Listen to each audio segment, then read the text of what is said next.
Right now at 6, the mayor of the Bay Area's largest city joins the already crowded race for governor. Others are running on ideology.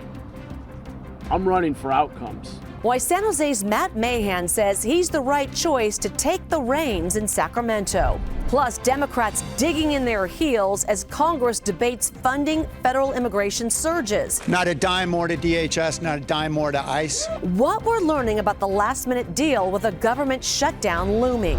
And later, a beach town divided over the future of California's largest shale reef. It's a highly sensitive, vulnerable environment. Why some locals are pushing back on a proposal to add even more environmental protections. This is CBS News Bay Area with Juliette Goodrich. Good evening. Thanks for joining us at 6. San Jose's mayor just joined the logjam of candidates to be California's next governor. Matt Mahan has been teasing a gubernatorial run for weeks, and compared to some of his opponents, he's a relative political newcomer. Len Ramirez joining us live now from San Jose with more on why Mahan says his track record at City Hall speaks for itself. Len.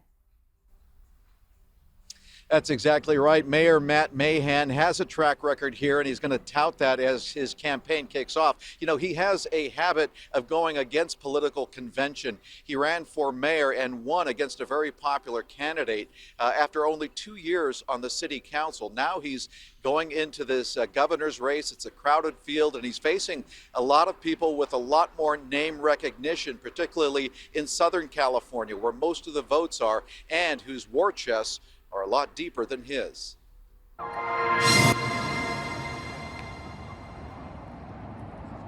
Mayor Matt Mahan made his announcement with his wife and children by his side at an interim housing facility in San Jose.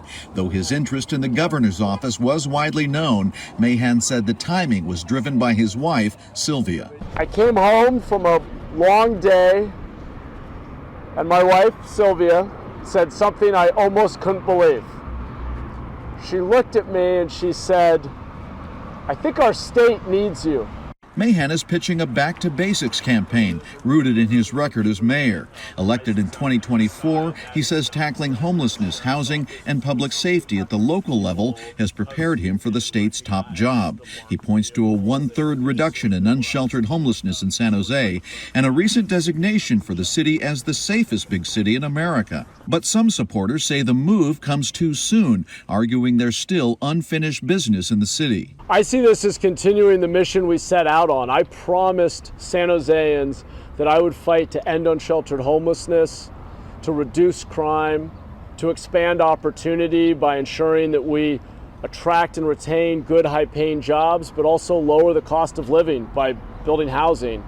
We're doing that in San Jose, and the truth is, we can make a lot more progress if we see the same level of focus and accountability in Sacramento. Mahan is running as a moderate Democrat and has broken with Governor Gavin Newsom on key issues, including Prop 36, which increased penalties for certain drug and theft crimes. He's also criticized Newsom's social media attacks on President Trump. Still, Mahan downplayed their differences. The governor and I haven't agreed on everything, but we actually have been largely aligned. And I'm grateful for his leadership. His wife says his campaign will focus on unity. Name calling doesn't lead to results for real people. At the temporary housing site, Mahan spoke with residents, including Leticia Marquez and her daughter, who recently moved off the streets and says she just stopped to watch while taking out the trash. I think he has goals set that would really help the people here. Now, stories like that are going to be probably a big part of Mayor Mahan's run for governor, Juliette. It's the type of thing that he's been talking about for the couple of years that he's been in the mayor's office here in San Jose, and that is getting people off the streets into shelter. He hasn't solved the homelessness issue, but at least he's made a dent in the unsheltered homeless issue, and that is what is going to form the basis of his campaign for governor. Okay, the announcement's been made. Len, thank you for that. So Mahan now faces the tough task of actually differentiating himself from the field. And that includes a former LA mayor, current and former members of Congress, and one billionaire. All the polling shows the race is wide open. Mahan is entering the race a week before the South Bay will be in the spotlight for the Super Bowl. Sonoma State political science professor David McEwen told us that could be part of the strategy. He says Mahan's moderate record will shake up the race. This is a fascinating entrance of a big ticket guy. He's 43, 2 young kids. He puts Democrats in a different place than they would be in the statewide conversation. There's worries about being too progressive and so forth. That's not Mahan. Something to watch here moving forward. McEwen said he expects Mahan to be a target of the other candidates at next week's gubernatorial debate in San Francisco. So some key dates for you. The primary is just over 4 months away on June 2nd. Polling centers will be open from 7 a.m. to 8 p.m. The top 2 vote getters in June, regardless of party, face off in the general election on November 3rd. Senate Democrats have reached a deal to fund the government just over 24 hours from the shutdown deadline. It all came together after Democrats blocked the initial legislation to fund the Department of Homeland Security in the wake of the 2 deadly shootings by immigration agents in Minnesota. The deal includes separating DHS funding from the rest of the package. The DHS would be funded at current levels for 2 more weeks as Congress debates reforms to immigration enforcement. Earlier today, House Democrats came together in the San Jose area to unite against the Trump administration's immigration policies. I think many of us feel we can't in good conscience fund the kind of brutality and lawlessness that we've seen unleashed on American citizens. Meantime, some Republicans say defunding ICE is not an option. Now this idea that we're going to go forward and not support ICE and not fund ICE is the craziest thing in the world. The funding package will be sent back to the House to approve changes. A partial government shutdown is still set for Saturday at midnight because the House won't be back in session until Monday. All right, right now in Menlo Park, dozens are gathering at a vigil honoring Alex Preddy, the ICU nurse who was killed by federal immigration agents in Minneapolis last weekend. Take a look at this. This is a look at the corner of Durham Street and Willow Road near the VA Medical Center. You can see a mix of mourning and protests. Some have candles, flowers, and photos, while others wave American flags and carry signs calling for the end of ICE. A few people shared why they came out this evening. Because our democracy is worth saving, and murder is murder. It has to stop. Hearing the support, the hunger. This is why we're here, coming together to support Alex, to honor Renee Good, to honor others whose lives have been senselessly taken. We got to say enough's enough.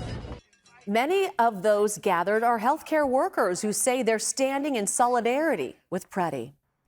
On to a developing story. San Francisco's Archbishop Reardon High School has canceled in-person classes tomorrow and next week in response to a tuberculosis outbreak. Yesterday, we reported health officials confirmed 3 active cases of TB since November. The school says teachers will provide assignments for students to submit from home next week.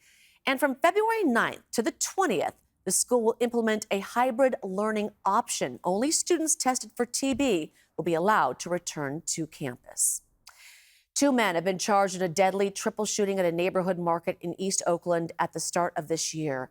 40-year-old Daryl Tatman is accused of killing 3 people inside Sky Market on International Boulevard on January 3rd. He also faces multiple felony gun charges, along with 37-year-old Angelo Farr. Police say they were involved in a fight inside a store that turned deadly when someone pulled a gun and opened fire. According to the Alameda County DA's office, 2 of the 3 victims were brothers.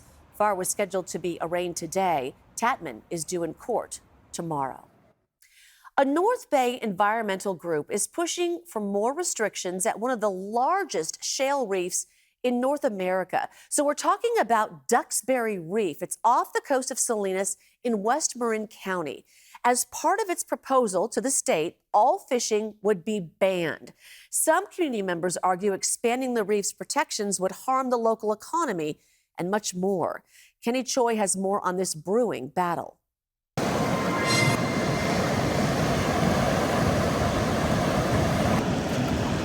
The sounds of waves at one of the largest shale reefs in North America and fishing from the shoreline are why Zach Fuller visits Duxbury Reef in Bolinas. I love taking the time to learn how to be patient with it and learning about how the jetties in the ocean work. He considers himself an environmentalist but opposes the latest efforts to redesignate what is already a marine conservation area into a fully protected state marine reserve, which would ban even recreational fishing.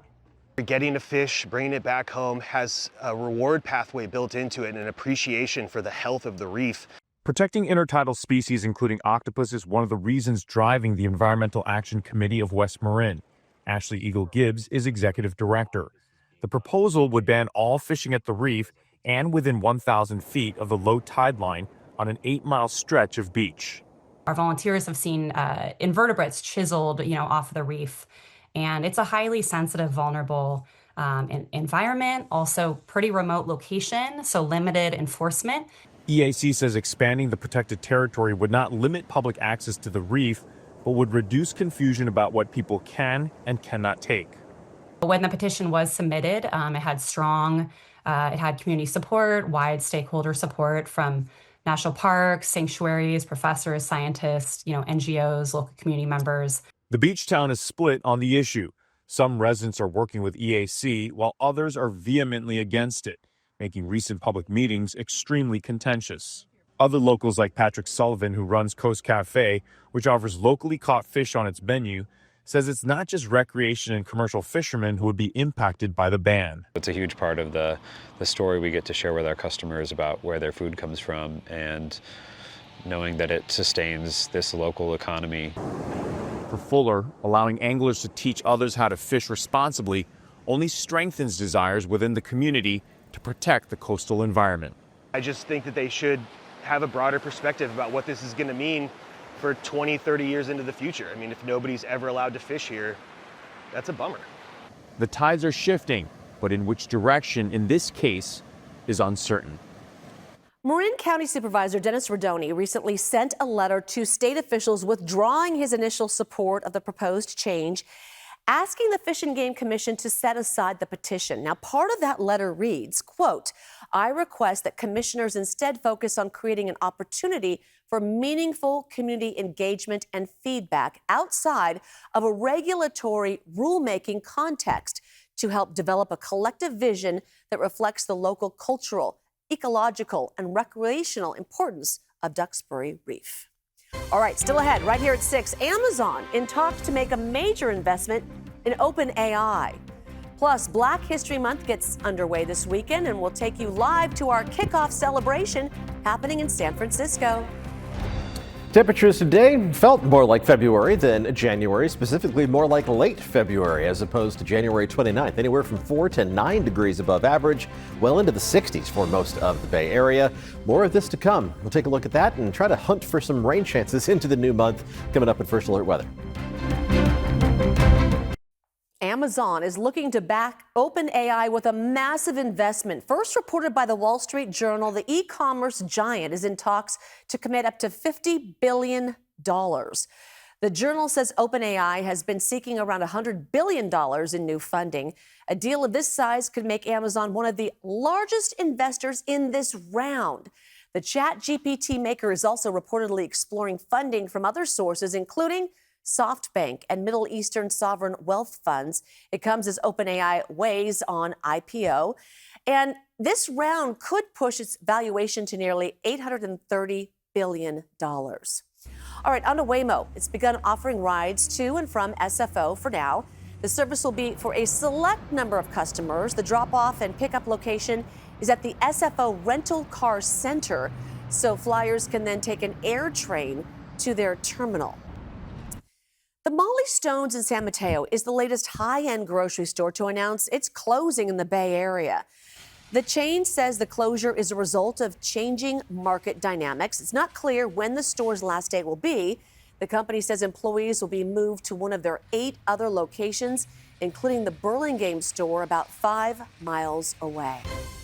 All right, we will be back with a look at the full 7-day forecast, but here's the Toyota Tahoe report. Hey, Johnny Mosley here. The Toyota is loaded up and ready to carve some new lines. So let's see what Mother Nature cooked up for us, shall we? The Toyota Tahoe report is queued up. Let's take a look. Well, we got some new snow to talk about this week. Remember that light rain that came through here on Tuesday and Wednesday? It was not a lot. It also was not a major Sierra storm either, but it did at least put down a couple of inches. I mean, that's up to about 4 inches in some of the higher slopes. Good news, because it's just more snow they can work with to spread around on some of the runs. Plus, they are making snow there to make sure that they've got enough cover that you can do all the runs to cover all the terrain. It's going to be fantastic conditions. It's just your classic freeze-thaw scenario because it's going to be warm. It's going to be in the low 50s lake level on Saturday, upper 40s on Sunday. Find those north-facing slopes in the afternoon. I think you'll like the snow there better. That is your Toyota Tahoe report. This weekend, Black History Month begins right here at CBS News Bay Area, and we are kicking off our celebration with an event right here in our studios. Our Devin Feely is tonight's MC and joins us live now with more. Hi, Devin. Here at the station. This is the kickoff event for Black History Month. There's probably about 100 to 150 people that have showed up this evening to celebrate Black history and community and culture and the history of our community. And we have had a number of performers and speakers. It's really kind of a party that's going to kick off all of the wonderful Black History Month coverage that we're going to be doing over the next month. So, yeah, we've got a combination of people from the station and the community here. We had some blues performers a little bit earlier. I just finished up speaking to the crowd myself, and it is, as always, it's an event that is full of community members and full of joy and history and entrepreneurs, and it is a preview of just kind of the wonderful stories that we will be endeavoring to tell over this coming month. So, as you can see, it is a wonderful party, and I'm going to go ahead and rejoin that party and just go ahead and send it right back over to you. Thank you so much. All right, Devin, thank you so much. We'll have more highlights later on this evening in the 11 o'clock news as well. Okay, so we are talking about this great weather here. I kind of feel bad because our friends on the East Coast are hunkered in. We're not supposed to say that. We're hunkered in. It's so predictable cold. Talk, but that's what they're doing. There are entire counties in Mississippi still that don't have power, and it's becoming kind of a dangerous situation, and they're in for more cold and more snow in that part of the country. Well, we just sit here. Yeah, we're making golf tee times and riding horses. Waiting on the next chance of rain, which on a day-by-day basis, it's kind of nice to enjoy the pleasant weather, but we do eventually need the rain to return. Let's take a look at the long-range forecast models, and we're looking over the next couple of weeks here, and the dry weather is going to continue. The storm track pushed up to our north as we head through the weekend into early next week, and then even the Pacific Northwest is largely going to dry out. A big hill of air in the atmosphere, the area of high pressure, is going to be directing the storm track way up to our north or keeping it way out over the Pacific. So we are going to be staying dry likely through Super Bowl Sunday. The next hint of moisture headed down towards us the following week. Now, there is one forecast model that is trying to bring a chance of rain into the Bay Area for the Super Bowl or just after it wraps up. As we look at the rain chances for next week, and the last day of this is Super Bowl Sunday, see a little bump to those rain chances by Sunday night. It's literally a handful of forecast models out of the dozens that we're looking at that bring that scenario into play. To the best of my memory, there's only been one Super Bowl where it has actively rained. That was the Super Bowl about 20 years ago, and it was the Colts and the Bears.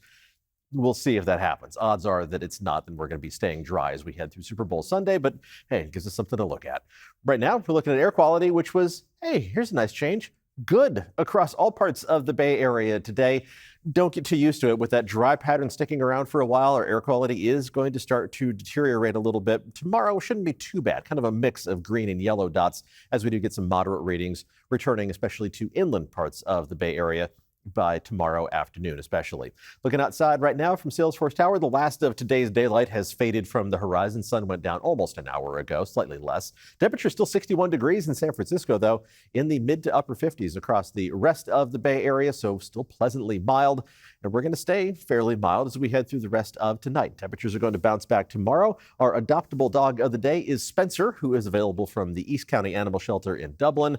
Just one of the happiest faces that you will ever see. If you want this smile in your life, I'll put up a link on social media right after this weathercast. Pleasant temperatures, once again, a mix of clouds and sunshine with highs in Dublin. They're warming up into the mid-60s by tomorrow afternoon. And there'll be parts of the Bay Area that are even warmer than that. Let's take a look at the fog as we head through the rest of tonight. And this is kind of the wild card. Dense fog advisory for the Central Valley, and some of that Tule fog is going to try to sneak through the Delta into the interior valleys of the East Bay. Not much fog for the rest of the Bay Area, and even those far inland parts of the East Bay should manage to warm up. The coolest locations on the map by tomorrow afternoon are going to be in the upper 50s to around 60 degrees. It's what we're supposed to be in late January, while the rest of us make it up into the upper 60s, even 70 for Los Gatos and Morgan Hill by tomorrow afternoon. Here are the cool spots east of the Diablo Range, upper 50s to near 60. We can handle that in January, just not as warm as your neighbors around you. Temperatures in the middle portion of the 60s around the bay and at the coast, and into the low 60s in the near North Bay, and then into the mid to upper 60s as you head farther and farther inland. Not much change to our day-by-day temperatures as we head through the 7-day forecast. If anything, we warm up to an even greater extent as we go through next week. Some passing clouds over the weekend. Any hint of a shower chance that we had in the forecast on Sunday has now disappeared. All that is going to avoid us, but we'll still see some clouds overhead. And then lots of sunshine for most of next week, with temperatures even approaching 70 degrees. Not very February-ish. Jules? Wow. So for Super Bowl Sunday, too? Looks like it should be still mild. We'll keep an eye on that rain chance. Okay. Threw you a curveball there. Yeah. Thanks, Paul. When we come back, sliding in for a checkup, we'll hear from the medical team charged with caring for penguins at the San Francisco Zoo.